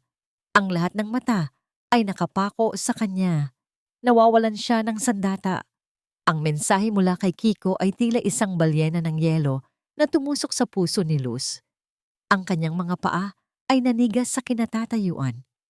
Ang lahat ng paghahanda, ang lahat ng pangarap ng paghihiganti, mauuwi lang ba sa wala dahil sa isang pag-atake?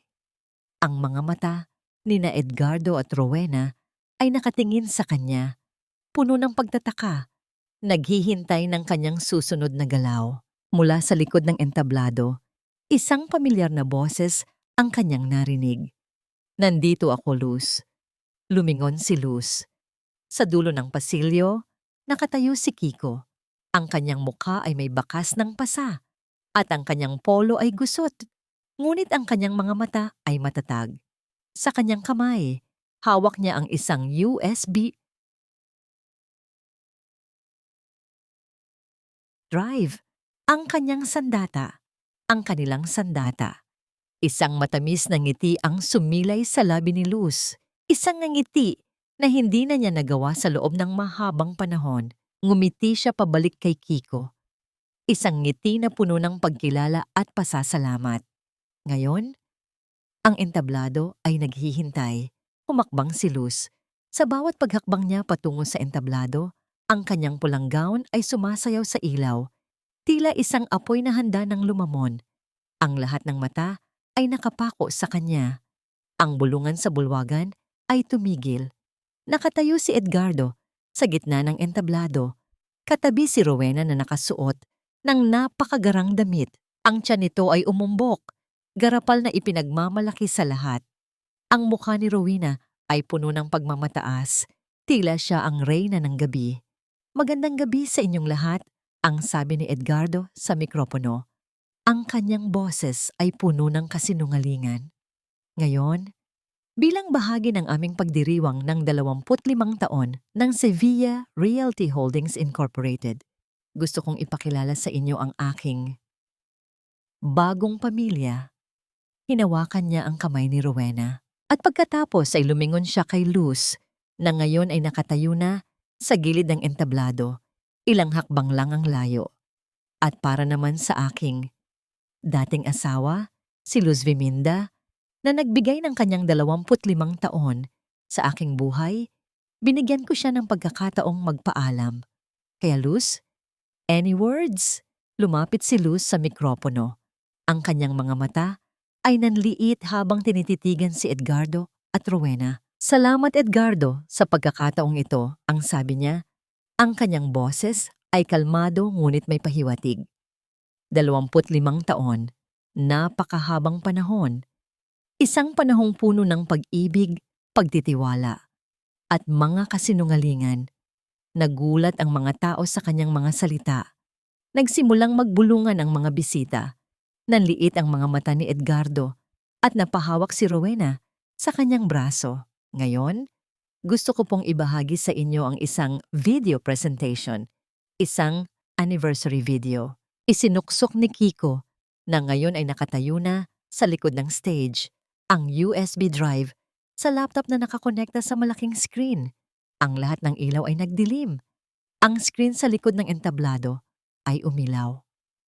Sa simula, ipinakita ang mga larawan ni Luz at Edgardo noong bata pa sila, mga larawan ng kanilang kasal.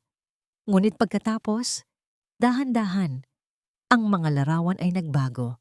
Ang unang slide ay ipinakita ang kopya ng birth certificate ni Angel, ang kanilang yumaong anak.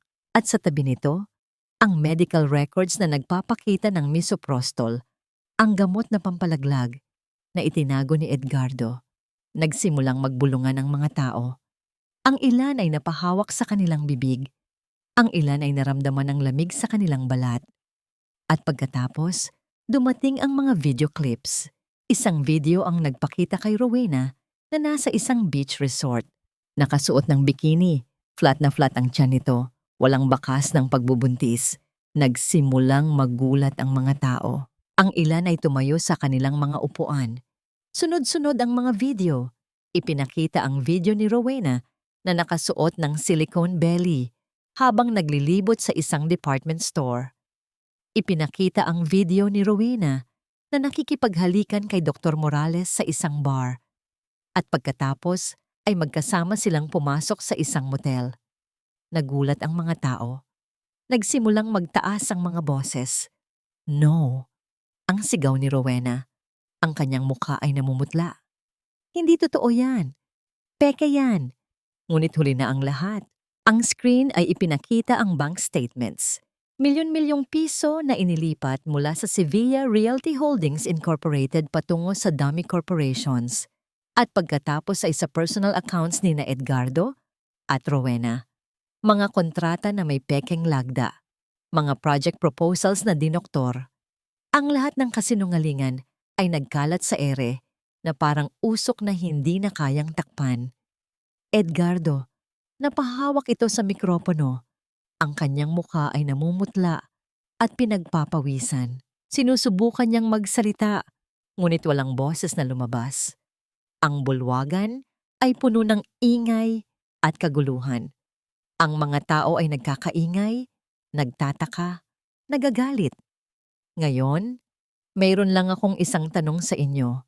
Ang sabi ni Luz, ang kanyang boses ay malakas at malinaw, lumalagpas sa lahat ng ingay. Sino ngayon ang magnanakaw?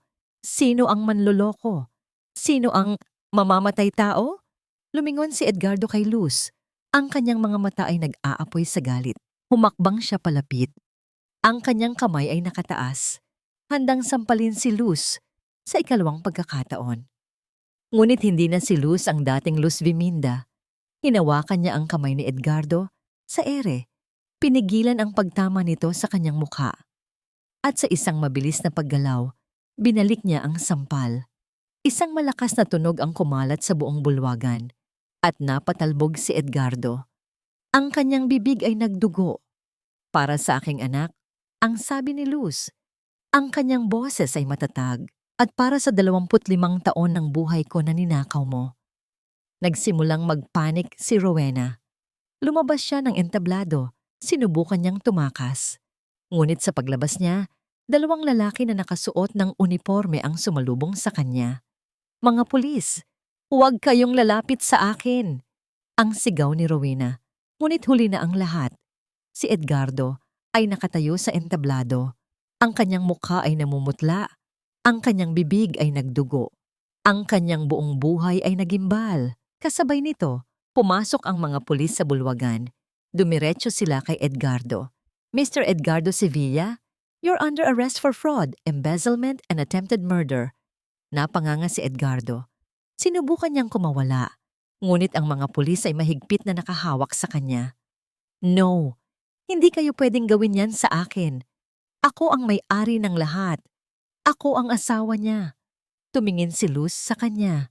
Ang kanyang mga mata ay walang emosyon, malalim na parang dagat. Ang kanyang boses ay malinaw at matatag. Mali ka, Edgardo. Hindi mo ako asawa.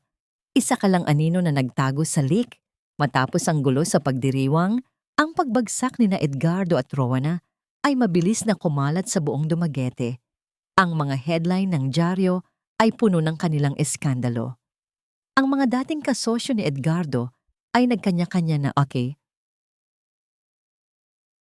At ang kumpanya niya ay bumagsak nang walang awang tinapakan ng batas at ng opinyon ng publiko. Si Rowena, na sinubukang tumakas kasama si Dr. Morales sa Pantalan, ay nadakip at kinasuhan din ng fraud. Ang lahat ng kanilang kasinungalingan at panlilinlang ay nagkaroon ng katapusan. Ngunit para kay Luz, iyon pa lamang ang simula ng kanyang paghilom. Sa tulong ng mga ebidensya mula kay Kiko at sa mga lumang dokumento na ibinigay ni Doña Pasita, walang kahirap-hirap na nabawi ni Luz ang lahat ng ari-arian na ninakaw ni Edgardo mula sa kanya. Ang malaking mansyon sa tabi ng dagat, ang mga lupa sa probinsya, at ang mga deposito sa bangko, lahat ay naibalik sa kanyang pangalan. Ngunit ang mansyon, ang dating pugad ng kanyang pag-ibig, ay puno na lamang ng masasamang alaala. Bawat sulok ay may bahid ng pagtataksil ng lason na dahan-dahang pumatay sa kanyang kaluluwa. Walang anumang kayamanan sa mundo ang makapagpupuno sa void na iniwan ng pagtataksil at pagkamatay ng kanyang anak. Isang umaga, habang nakatayo si Luz sa sala ng mansyon, tinititigan niya ang lahat ng kasangkapan. Ang mga mamahaling kurtina, ang eleganteng piano, ang kristal na chandelier, lahat ay tila malamig at walang buhay. Huminga siya ng malalim. Hindi na ito ang aking tahanan. Bulong niya sa sarili. Hindi na ito ang gusto ko. Nagdesisyon si Luz. Ibinenta niya ang mansyon, ang halos lahat ng ari-arian na nakuha niya mula kay Edgardo. Ang pera ay hindi niya itinago para sa kanyang sarili.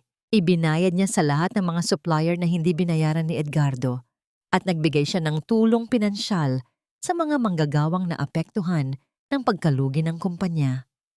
Nais niyang linisin ang lahat ng dumi na iniwan ng kanyang dating asawa. Ang natirang pera ay ginamit niya para sa isang pangarap na matagal nang inilibing. ang pagbubukas ng isang bake shop. Isang maliit ngunit malinis na tindahan sa sentro ng Dumaguete, hindi kalayuan sa palengke kung saan niya muling nakita si Kiko. Ang pangalan nito ay simple ngunit puno ng kahulugan. Amihan Bake Shop. Amihan, ang hangin sa hilaga na nagdadala ng sariwang simoy at pagbabago. Ang kanyang unang araw sa bake shop ay tila isang panaginip. Ang amoy ng sariwang tinapay, ng kape, ng matamis na asukal, lahat ay nagsilbing balsam sa kanyang nasugatang kaluluwa. Hindi na amoy tabako, hindi na amoy pait, ang amoy ng pag-asa. Nagsimula siya sa paggawa ng mga lumang resipe ng kanyang ina at lola. Ang mga resipe na sinunog sana ni Edgardo. Isang umaga, habang nagmamasa siya ng dough, ang kanyang mga kamay ay gumalaw ng may pagmamahal. Ito ang unang pagkakataon na naramdaman niyang buhay siya ng buo. Sa bawat pagmasa, sa bawat paghulma ng tinapay, tila hinuhulma niya rin ang kanyang sarili. Ang dating Luz Viminda na martir ay dahan-dahang nawala, napalitan ng isang babaeng malakas, malaya, at may sariling pangarap. Si Kiko ay laging naroon, hindi bilang isang kasintahan, kundi bilang isang kaibigan na laging handang sumuporta. Paminsan-minsan, dadalaw siya sa bake shop, o-order ng kape at isang slice ng banana bread. Hindi siya nagtatanong, hindi siya nagbibigay ng payo.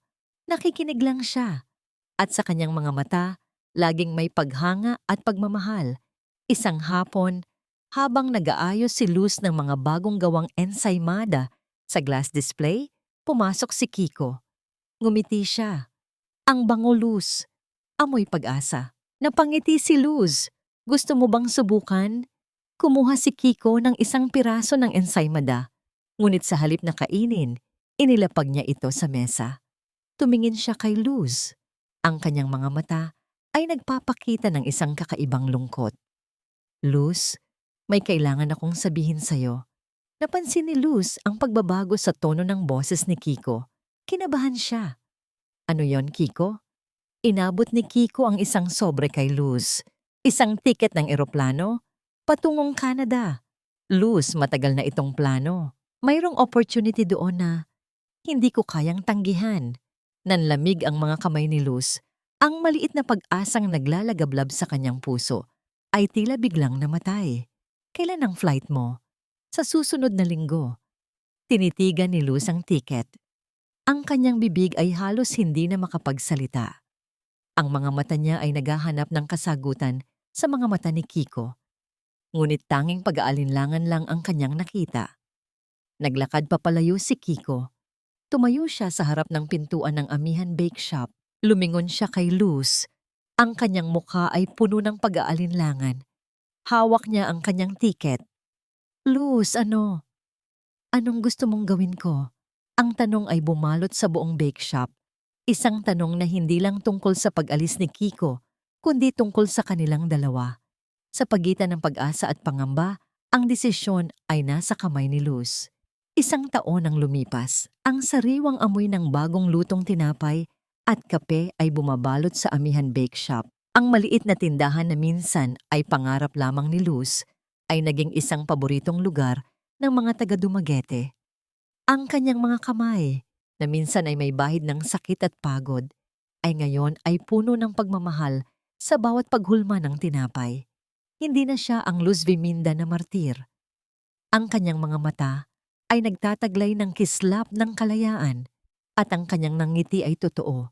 Hindi na isang maskara ng pagtitiis. Sa bawat babaeng bumibisita sa kanyang bake shop, ibinabahagi niya ang kanyang kwento. Hindi para magpaawa, kundi para magbigay inspirasyon. Nagkaroon din siya ng group of women na kanyang tinutulungan na nakaranas ng karahasan sa kanilang tahanan. Isa na siyang aktivista ng pagbabago. Si Edgardo ay napatunayang guilty sa mga kasong fraud at embezzlement. Nakulong siya at nakararanas ngayon ng matinding paghihirap sa loob ng kulungan. Ang kanyang dating yaman at kapangyarihan ay naglaho na, napalitan ng pait ng pagsisisi at pag-iisa. Si Rowena naman ay nahatulan din sa kanyang mga kasinungalingan at nakakulong din. Ang kanyang dating kagandahan ay unti-unting kumukupas sa likod ng rehas. Ang kanyang pagmamayabang ay napalitan ng walang katapusang pighati. Ang kanilang pagbagsak ay naging babala sa lahat ng nagnanais na yumaman sa pamamagitan ng panlilinlang at pananakit. Si Doña Pasita, sa kabila ng kanyang karamdaman, ay nakahanap ng kapayapaan sa pagpapatawad sa kanyang sarili at sa pagtanggap kay Luz bilang tunay na anak. Madalas siyang bumibisita sa Amihan Bake Shop, umiinom ng kape at kumakain ng ensaymada. Ang kanyang mga mata ay puno ng paghanga at pagmamahal para sa babaeng minsan niyang hinamak. At si Kiko, hindi siya umalis. Hindi niya tinuloy ang plano niyang pumunta sa Canada. Sa halip, araw-araw siyang naging regular na customer sa bake shop ni Luz. Ngunit higit pa sa customer, siya ang kanyang matatag na pundasyon, ang tahimik na anino na laging naroon. Isang hapon, matapos isara ni Luz ang bake shop, naglakad sila ni Kiko sa tabing dagat. Ang araw ay unti-unting lumulubog, nagbibigay ng gintong kulay sa mga alon. Walang masyadong nagsasalita. Ang kanilang mga kamay ay dahan-dahang nagtagpo. Ang mga daliri ay nagsalubong at ang init ng kanilang mga palad ay lumukob sa kanilang mga puso. Hindi isang biglaang pag-ibig, kundi isang pag-ibig na dahan-dahang lumago mula sa pagiging magkaibigan, pagtitiwala at paggaling. Isang pag-ibig na nagpapahalaga sa pagiging tunay ng bawat isa. Huminto si Luz sa gilid ng dagat. Inilabas niya mula sa kanyang bulsa ang isang bagay na matagal na niyang daladala. Ang lumang singsing ng kasal nila ni Edgardo. Isang bagay na minsan ay simbolo ng kanyang pagkakakulong. Tinitigan niya ang singsing, pagkatapos ay tumingin sa malawak na dagat. Ang kanyang mga mata ay puno ng kapayapaan. Paalam, Edgardo. Ang bulong niya, hindi sa galit, kundi sa isang tahimik na pagtanggap. Dahan-dahan, inihagis niya ang singsing sa dagat. Ang maliit na pagbagsak nito sa tubig ay tila pagtatapos ng isang kabanata at simula ng bago. Lumingon siya kay Kiko. Hindi siya nagmamadali. Hindi niya hinahanap ang isang knight in shining armor. Ang hinahanap niya ay isang kasama, isang katulong, isang kaibigan na susuporta sa kanyang paglalakbay. Hinawakan ni Kiko ang kanyang kamay ng mas mahigpit. Walang anumang salitang binigkas, walang anumang pangako na kailangan. Ang pag-ibig na iyon ay hindi na kailangan ng mga salita. Ito ay nasa pagitan ng kanilang mga ngiti, sa init ng kanilang mga kamay, at sa kapayapaan ng kanilang mga kaluluwa.